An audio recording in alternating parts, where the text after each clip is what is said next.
അകലെ ഞാൻ പറയുന്നില്ല, മലപ്പുറം ജില്ലയിൽ ഒരു സ്ഥലം ഒരു കൊടിമരം കൊണ്ടുവന്ന് കയറ്റീന്.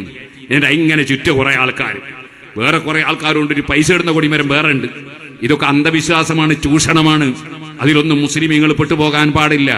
അങ്ങനെ ഈ കൊടിമരം ചുറ്റുക, എന്നിട്ട് ഒരുത്തം പ്രസംഗിക്കുക. സഭാമറുവിന്റെ ഇടയിൽ നടന്ന പോലെ ഇവിടെ നടന്നാല്. അപ്പൊ നോക്കുമ്പോ അത് പറഞ്ഞപ്പോ പറയാണ്, ഇന്നിന്ന തങ്ങന്മാരും മൂല്യന്മാരൊക്കെ എഴുതിയ ബുക്കുണ്ട് ഈ കൊടിമരത്തിന്റെ ബഹുമാനം. ഏത് തങ്ങൾ എഴുതിയാലും ഇബ്നു ഹജറുൽ ഹൈതമി റളിയല്ലാഹു അൻഹു അതാ അർബഈൻ നബിയുടെ ശറഹിൽ പറഞ്ഞതാ, അതൊക്കെ അന്ധവിശ്വാസമാണ്, അനാചാരമാണ്.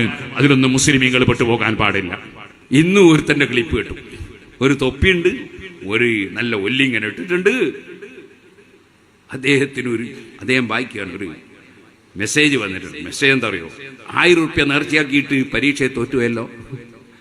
അപ്പൊ ഇയാൾ പറയാണ്, അതെ, തീരെ പഠിക്കാത്ത കുട്ടികൾ 1000 നേർച്ചയാക്കി പോലും 1,00,000 നേർച്ചയാക്കണം, എന്നാലേ ജയിക്കുള്ളൂ. തീരെ പഠിക്കാത്തവനെ 1,00,000 നേർച്ചയാക്കി. കണ്ണൂരിലേക്ക് പോകുന്ന ട്രെയിനിൽ കയറി കുത്തിരിഞ്ഞിട്ട് കൊച്ചിയിലെത്തിക്കണേ എന്ന് പറഞ്ഞ് ദ്വാരക്ക് ഉത്തരണ്ടാവും. അത് കൊച്ചിയിലേക്ക് പോകുന്ന ട്രെയിനിൽ കയറിയിട്ടല്ലേ ദ്വാരക്കണ്ട് കൊച്ചിയിലെത്തിക്കണേ. ഇവർ ഒന്നും പഠിക്കാതെ നിന്നിട്ട് 1,00,000 നേർച്ചയാക്കിയാ ജയിക്കുമോ? അത് ജയിക്കൂല.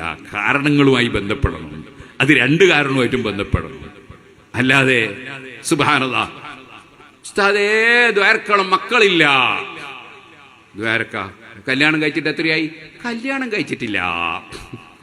ദ്വാരന്നാ മക്കളെ കിട്ടുമോ? ഓ സുഹൃത്തുക്കളെ, ഇയാൾ പറയാണ് 1,00,000 നേർച്ചയാക്കണോ തീരെ പഠിക്കാത്തവനെ. ആൾക്ക് ഇസ്ലാമും ഈമാനും ബാക്കി ഉണ്ടാവോ? ഇങ്ങനത്തെ ചില തലയെക്കെട്ടുകാരും തൊപ്പിക്കാരും, ഞാൻ എല്ലാരും അല്ല കേട്ടോ പറയുന്നത്. സുബ്ഹാനല്ലാഹ്, വേറൊരു ആള് നല്ലൊരു തലയെക്കെട്ട്, നല്ലൊരു നീളക്കുപ്പായം, എന്നിട്ട് പറയാണ്, നിങ്ങൾക്ക് വേറൊരുത്തന്നെ നശിപ്പിക്കണോ? നിങ്ങൾ ബാളെടുക്കണ്ട, കുന്തെടുക്കണ്ട, ഇങ്ങനെ കൈകൊണ്ട് മൂപ്പര് യാതൊരു ജലാരി വല്ലിക്രാം തന്നെ അപ്പുറം നശിച്ചു പോകും. കത്തിയില്ലാതെ കഠാരയില്ലാതെ ശത്രുവിനെ പീസാക്കണോ? എളുപ്പ വഴി ഇതാ, ഈ ഇടത് കൈ ഇങ്ങനെ വെക്കുക, വലത് കൈ ഒരു പിച്ചാത്തിയായിട്ട് കരുതുക, ഒരു കത്തി ഇങ്ങനെ അങ്ങോട്ട് ഒരയ്ക്കുക, ഇങ്ങനെ അങ്ങോട്ട് ഒരയ്ക്കുക. ഒരച്ചിട്ട് യാദൽ ജലാലി വൽ ഇക്റാം, യാദൽ ജലാലി വൽ ഇക്റാം അടി പടപടാവനിക്ക് കൊള്ളും. സുബ്ഹാനല്ലാഹ്, ഇങ്ങനത്തെ ഓരോ സംഗതികൾ പറഞ്ഞിട്ട് ഉള്ള ഈമാൻ നശിപ്പിക്കുന്നു. യുക്തിവാദികൾ ഉണ്ടാക്കുന്നു, നിരീശ്വരവാദികൾ ഉണ്ടാക്കുന്നു, മതവിരോധികൾ ഉണ്ടാക്കുന്നു. എന്തൊരു സങ്കടാണിത്. അതുകൊണ്ട് ഞാൻ പറയട്ടെ, ഇസ്ലാമിന്റെ ആശയം ശരിക്കും പഠിച്ചിട്ട് പറയണം. അറിയാത്ത മിണ്ടത് അള്ളാന്റെ റസൂല് പറഞ്ഞതാ. എന്ത് ഖിയാമത്ത് നാളാകുമ്പോ ഇത്തഖദന്നാസു റൂസൻ ജുഹാല, കുറെ ജാഹിലീങ്ങൾ നേതാക്കളായിട്ട് വരും. ഫസുയിലു, അവരോട് ചോദിക്കപ്പെടും. ഫാഫ്തൗ, അവർ ഓരോന്നിനും മറുപടി പറയും. ഫദല്ലു, അവര് പിഴക്കും.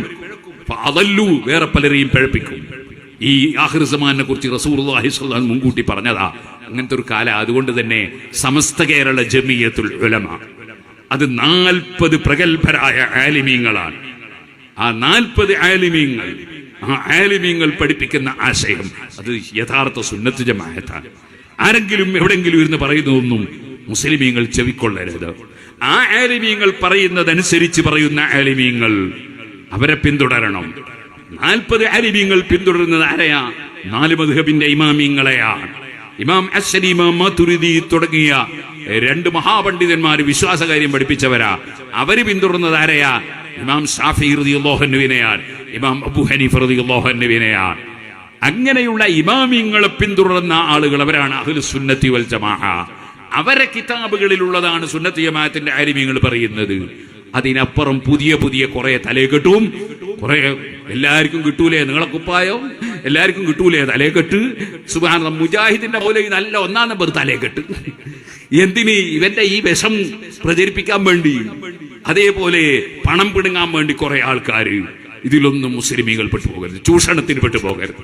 നമ്മൾ അഹ്ലുസ് സുന്നത്തി വൽ ജമാഅത്തിന്റെ വഴിയിലാണ്. ഞാൻ പറഞ്ഞില്ലേ, 7 മക്കൾ എന്റേത് പ്രസവിച്ചത് ആശുപത്രിയിൽ നിന്ന്. ജനങ്ങളെ ധാരണ എന്താണെന്നറിയോ? ആശുപത്രിയിൽ നിന്ന് പ്രസവിച്ചാൽ ഭയങ്കര തെറ്റാന്നാ സുന്നികളെ വിശ്വാസം. അങ്ങനെയൊന്നല്ല. ആശുപത്രിയിൽ നിന്ന് പ്രസവിച്ചാൽ ഒരു കുഴപ്പമില്ല. പക്ഷെ ആ ആശുപത്രിയിൽ നിന്നും പ്രസവത്തിന് ബുദ്ധിമുട്ടിയപ്പോ പരിശുദ്ധ ഖുർആനിലെ ആയത്ത് ഞാൻ എഴുതി കൊടുത്തിട്ടുണ്ട്. ഖുർആനിലെ ആയത്തിന്റെ ബഹുമാനം നിഷേധിക്കരുത്. അത് എഴുതി കൊടുത്തിട്ടുണ്ട്. എഴുതി കൊടുത്തപ്പോ പ്രസവിച്ചിട്ടുണ്ട്. സ്വാഭാവികമാണ്. അള്ളാഹുവിന്റെ ഖുർആന് ഫലമുണ്ട്, അത് നിഷേധിക്കാൻ പാടില്ല.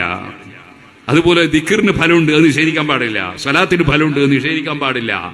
നമ്മൾ അല്ലാഹു തആല നന്മയുടെ നിമിത്തങ്ങളായി വെച്ച മുഴുവൻ വിഷയത്തിന്റെയും ബഹുമാനം അംഗീകരിക്കണം. അതാണ് അഹ്ലുസ് സുന്നത്തി വൽ ജമാഅ.